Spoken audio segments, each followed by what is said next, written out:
Welcome to the technique class for today.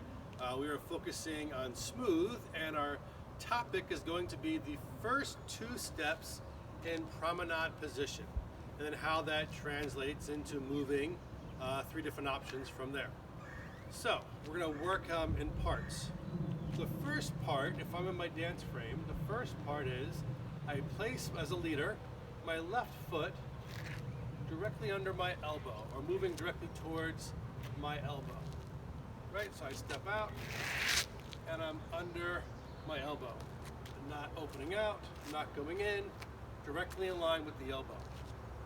Now, the second part with this is that my foot or my leg is moving directly to the side. So the leg moves directly to the side. However, the foot opens up to the diagonal. So one way to explain this, which is a bit technical, is that the leg is moving 90 degrees, but the foot is moving 45 degrees. Take it for what it's worth, but it's along your line of dance, a pointing diagonal wall, whichever works best for you, and it moves directly under your elbow. For the followers, it's the same exact thing. We have our dance frame. We'll come back to the head in a second. Our right foot goes directly under the elbow. Right? So directly under the elbow. Now, the leg is moving directly to the side, but the foot is opened up to diagonal center for you. Right? Just for this particular alignment. So I am facing center. I open my head to promenade. Boom. Sideways with the leg, corner with the foot. Now ladies, for your head position, if you take your hands over your head and you dislodge or pull back the head a little bit, that way we can see you, versus just turning and the hand is right in your way. So you want to take the head out as you walk. Okay, so that's the first step. We have under the elbow, leg moving directly to the line of dance, and our foot pointing to the corner for both of us.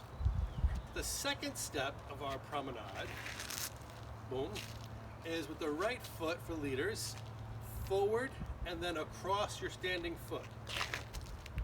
Right, so you're going forward and across your standing foot.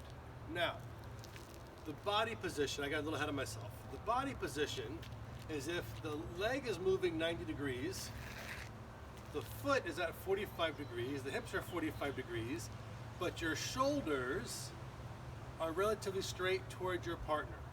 Right? So I'm right on with my partner. When I make the second step, the crucial thing is to take that right hip and bring it back a little bit so you can keep this position. If you didn't if you didn't use the hip, what happens is the hip tends to open up a little bit. And we want to avoid that. So we want to step through and bring the right hip back a little bit so we can keep our angle toward our partner. For the follower, same deal. We've stepped out, boom. We now have our next step, and we come through. And I pulled my hip back a little bit as well.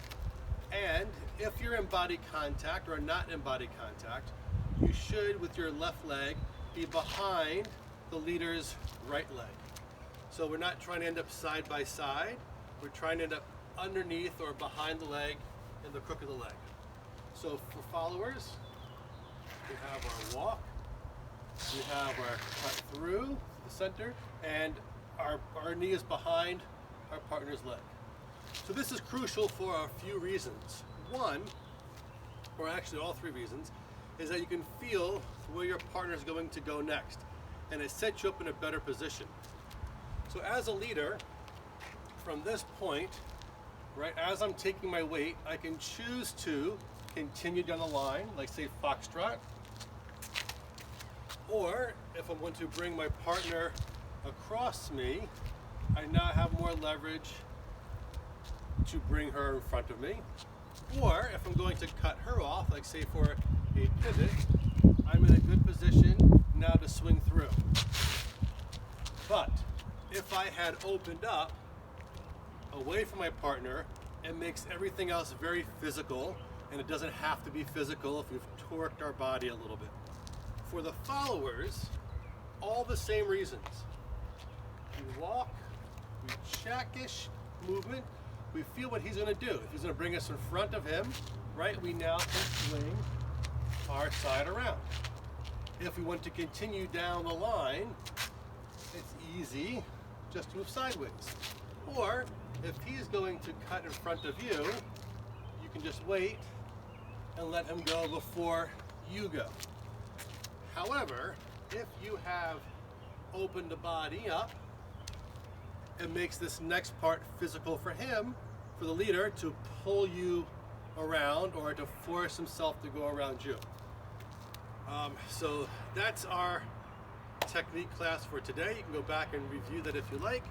The main concept is for everybody is to walk under your foot, under your elbow, your foot pointing at a 45-degree angle. Your hips opened up a little bit on the first step, but your shoulders maintain your partner, towards your partner.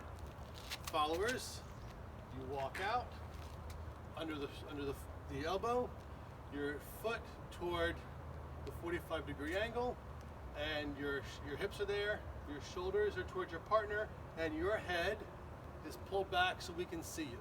Not breaking it, but just back.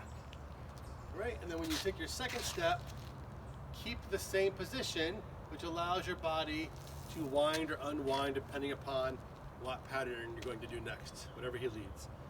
Okay, so thank you so much for your time. I appreciate it. Hope you've got a little bit out of this today, and we will see you again soon. Bye-bye.